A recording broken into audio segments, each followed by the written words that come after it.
Ja, det räcker jämt. Joel! Ja. Vad fan har han köpt då? Jäger och grejer? Ja, det är trevligt. Hallå där! Vem köper du?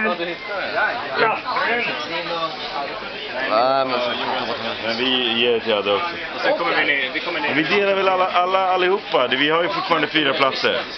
Det där är ju räckligt. Ja, vi får betala nu. Så köper vi mer imorgon så utan det. Han får ju mycket han vill så ordnar det sig. Okej, jag tar den där skivan och... Ja. Men du måste svepa det i så fall. Jag trodde vi skulle ha en platta vardera.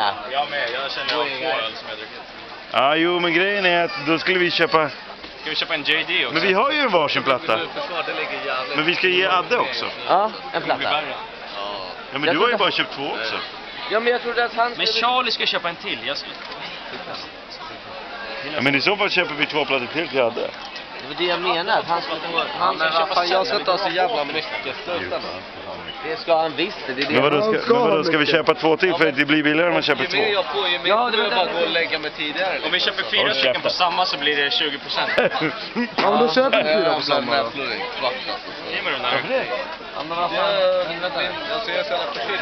Hörru Joel, gå och möta upp Charlie och hämta en till med Charlie. Ja, precis. Gå och möta upp Charlie och hämta en till med Charlie. Då blir det fucking 150. Tack inte! Tack inte! Tack inte! Ja, det kan inte gå. Ja, Micke sa sist. Micke, gå och hämta en platta med Charlie. Gå och hämta Charlie. Gå och hämta en platta.